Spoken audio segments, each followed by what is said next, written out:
여러분 안녕하십니까. 오늘 일요일, 그런데 날씨가 많이 풀렸죠. 좀 영하 1도 정도, 바람도 좀 많이 수그러들었고, 생활하기에는 며칠 전보다 훨씬 좀 편하고 활동하기에 좀 많이 좋아진 것 같습니다. 어차피 겨울은 추운 날씨가 계속 된다는 걸 우리가 각오를 하고 있기 때문에 크게 불편함은 없죠. 이 정도 날씨면 생활할 만합니다. 자, 오늘은 이거 오래전부터 방송을 한번 해야지 하면서도 자꾸 미루다 보니까 계속 못했습니다. 그래서 오늘 일요일이고 해서 오후에 시간을 좀 내서 오늘 이 방송 간단하게 여러분께 드리겠습니다. 자, 화면에 보이듯이 국가유공자 위탁병원 진료. 벌써 제목만 들어도 여러분, 어떻게 어르신들은 짜증이 날 거예요. 왜냐면, 한번 찾아가려면 또 멀기도 하고, 또 집 가까이에 있는 위탁병원을 가자니 왠지 좀, 불성실하기보다는 표현이 좀 잘못되긴 했지만, 어쨌든, 믿음이 가지 않고 왠지 좀 썩 마음에 낙히지 않는 그런 병원도 있고 여러 가지 유형이 있겠죠. 그래서 어떤 어르신들은 같은 병원이라도 만족한 사람도 있어요. 그러니까 모든 게 똑같은 잣대를 댈 수는 없죠. 그분의 형편과 그분의 질환과 어느 정도 어떤 질환이냐에 따라서 좀 이제 다를 수는 있죠. 그런데 일반적으로 많이 느꼈던 게 뭐냐면, 우리 국민의힘 유의동 의원님께서 국정감사에서 질의한 내용입니다. 근데 그 의원님은 오래전부터 이 문제에 대해서 일단은 보훈부에 요구도 하고 이렇게 해온 부분입니다. 그런데 이번에는 좀 작심을 하고 감사장에서 질의를 했습니다. 그래서 아마 많은 사람들이 공감대를 형성했고 저도 보고 이런 생각을 오래전부터 가졌습니다. 왜냐하면 국민 전체의 의료보험은 어느 병원이나 갈 수 있는데 국가유공자들은 또 국가유공자에서 위탁병원만 갈 수 있게 한정돼 놓은 것이 너무도 불편하다. 오히려 예우를 더 해준다고 해놓고 일반인보다도 더 예우가 소홀하다. 그러니까 이거는 좀 섭섭할 수밖에 없고 국가보훈부에 요구할 수밖에 없는 이런 상황입니다. 그래서 이제 그 내용을 잠시 살펴보기 전에 저희 방송에 아직 구독자가 아니신 분은 구독, 좋아요 부탁드리고요. 그래야 제가 힘을 얻어서 이 부분도 어차피 보훈부에 요청을 해야 되는 우리 많은 제 방송의 누적 조회자 한 200만 명이 되는데요. 그분들의 힘을 얻어야 이게 또 전달이 효과가 있습니다. 그래서 여러분께서는 저에게 힘을 보태 주셔야 됩니다.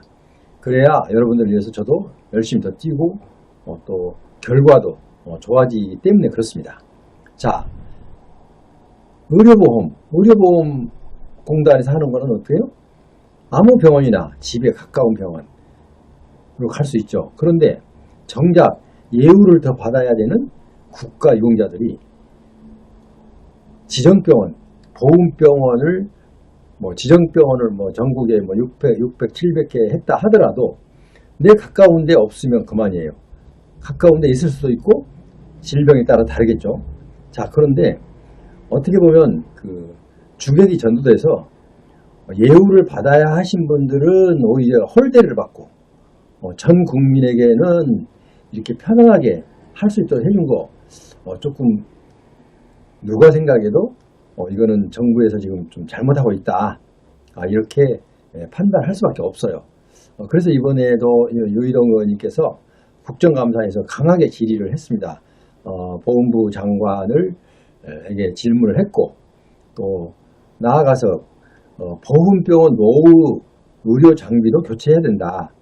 보훈병원도 오래된 노후 장비가 많이 있는데 아직 교체되지 않아서 보훈병원을 이용하는 우리 그 국가용자 어르신들도 상대적으로 피해를 보고 있다.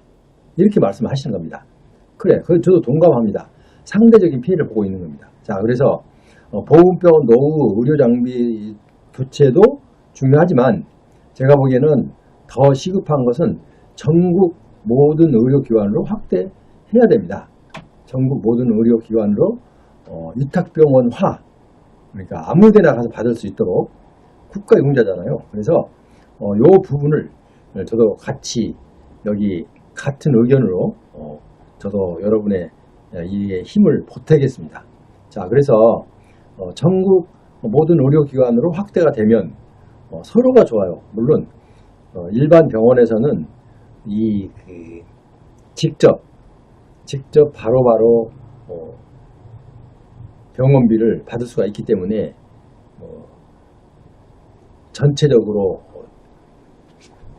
좋다고 하지만, 그런데 거기 어차피 그거는 따지고 보면 마찬가지, 별 차이가 없어요. 왜냐면 보험 환자도 일부만 내고 일부는 또 보건복지부에서 받잖아요.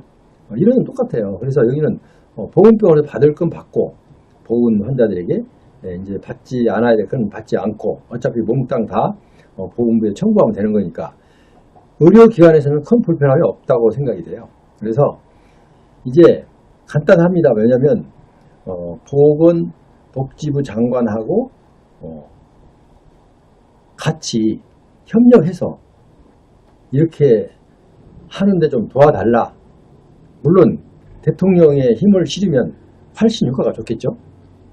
뭐 대통령 그러니까 국무회의에 참석해서 이런 부분이 애로사항이 있습니다.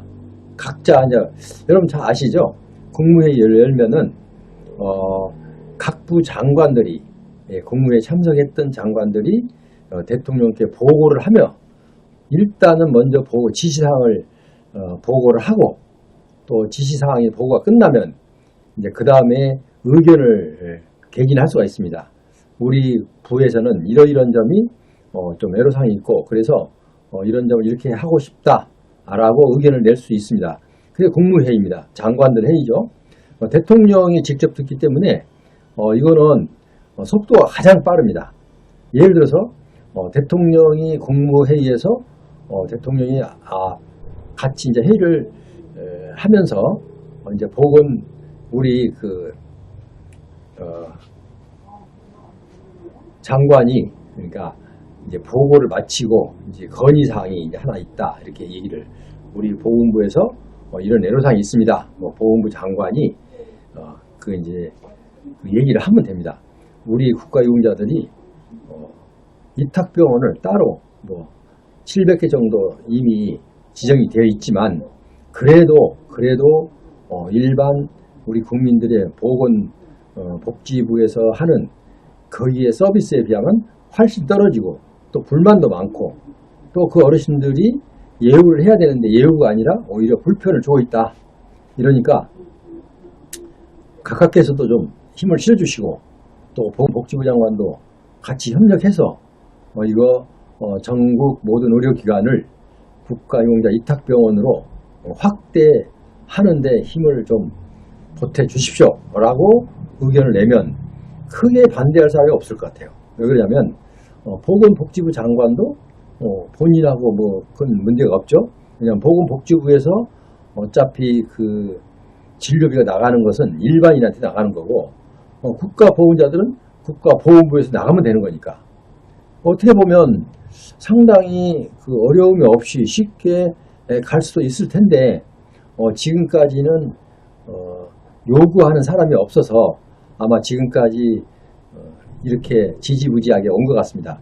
그런데 지금 국민의힘 유의동 의원님께서는 상당히 오래전부터 이 부분에 대해서 늘 강조를 해왔습니다. 그런데 이걸 갖고 법률을 개정하거나 이 정도는 안 해도 상관없을 것 같아요.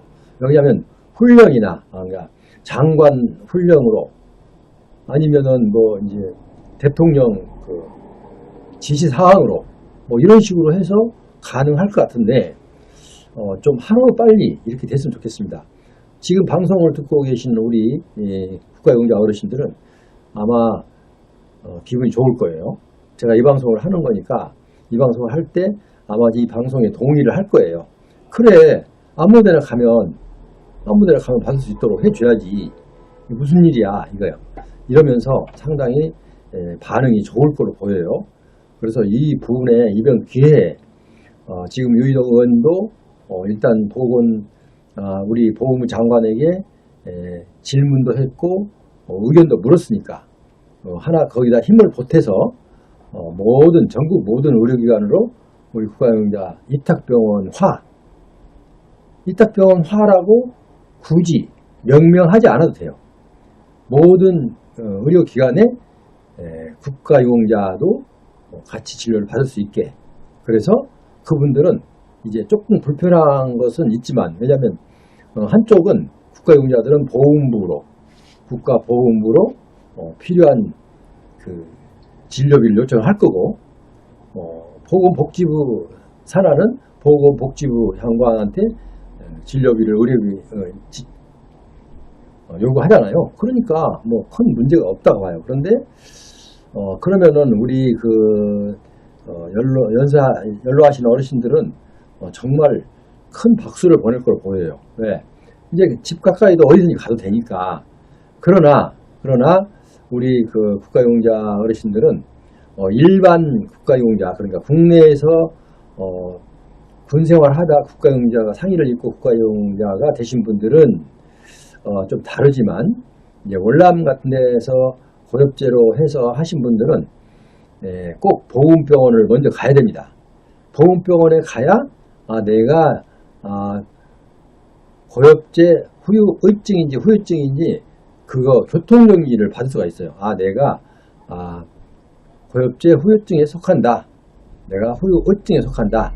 이렇게 이제 자기가 정돈이 된단 말이에요. 그러니까 거기 가지 않고 만약에 전국 모든 의료기관에 이탁병원을 확대했다 치자. 만약에 확대하면은 그분들이 일반 환자들은 국내에서 군생활하다가 상의를 입고 질병에 걸려서 오신 분들은 쉽게 파악이 되는데, 만약에 월남 참전 용사들은 그분들의 질병은 고엽제 관계는 일반 병원 의사들이 잘 모르고 있어요. 왜? 취급을 안 했기 때문에. 일반 대학병원 가거나 아니면 종합병원 가도 고엽제 환자에 대해서 진료를 안 해보신 분은 잘 모르더라 이거죠. 그래서 그거를 미리서 진단서나 아니면 소견서 갖고 안내해 주는 곳이 어디예요? 보훈병원이죠. 보훈병원에도 일단은 노후 장비도 교체도 하고, 보훈병원에서 외부 병원으로 가지 않고 치료할 수 있으면 하는 것이 좋고, 만약에 그래도 좀 본인이 원해서 일반 병원으로 가고 싶다. 이유는 하나는 집이 가깝고, 하나는 또 이 병원도 잘하고, 이렇게 두 가지 조건만 맞으면 집에 가까운 데 가겠죠. 자, 그런데 이런 부분을 해소하는데 큰 문제가 없다고 보고, 또 어려움이 뒤따를 것도 아니고, 또 그렇다고 해서 비용이, 그러니까 예산이 많이 필요한 것도 아니고, 이런 거를 왜 해야 될 것을 안 하고 있느냐 이거죠. 그래서 이 부분에 대해서 보건부 관계자들은 꼭 누가 듣든 먼저 접했던 사람들이 이 부분을 장관한테 보고하면 장관님께서도 이미 국회 국정감사의 질의를 받은 사실이기 때문에 아마 상당히 이게 원동력이 되어서 쉽게 더 이루어지지 않을까 이런 생각이 듭니다. 보건복지부 장관하고 협의하면 되는 거니까. 그리고 대통령이 뒤에서 힘을 실어주면 되니까. 그래서 우리도 전국 모든 의료기관으로 국가용자 이탁병원 확대해서 여러분들의 불편함을 좀 덜어줬으면 좋겠다 이런 생각이 들고요. 잠시 전에 얘기했지만 보훈병원 장비도 노후 장비는 하루속히 교체해서 어르신들의 그 질병을 치료하는데 좀 부족함이 없도록 이렇게 특별히 신경을 써서 이렇게 해 줬으면 좋겠다. 왜냐하면 예산이 필요한 거는 국가로부터 예산을 받아내야 되기 때문에 예산이 우리가 우리 그 국가유공자 급여 같은 거는 좀 국가로부터 그 예산을 확보를 해야 되기 때문에 어렵잖아요. 그런데 지금 제가 방송하고 있는 내용은 뭐 의료기관 모든 병원이 전국에 다 있기 때문에 그런 기관에 우리 그 국가유공자도 의료보험 환자처럼 받아라 이렇게만 하면 되거든요. 그러니까 큰 문제가 없기 때문에 이거는 보훈부 장관이나 아니면은 그 부서에서 좀 적극성을 띠지 않는다는 그 어떤 비난을 받을 수밖에 없는 것 같아요. 그러니까 이것을 꼭 하루속히 이루어지기를 간절히 바라는 마음으로 오늘 이 방송을 해드렸습니다. 오늘 간단하게 마치고요. 다음 시간에는 이제 2024년도 그 지금 급여 우리에게 주어진 급여 뭐 얼마 오르지 않았지만 이제 급여표가 새로 나오니까 제가 그때 방송하면서 여러분께 또 그 자료를 제공해 드리도록 그렇게 하겠습니다. 지금까지 함께 하신 여러분 대단히 감사합니다. 오늘 또 남은 시간 평안하고 기분 좋은 일만 늘 생기기 바랍니다. 여러분 그럼 다음 시간까지 안녕히 계십시오.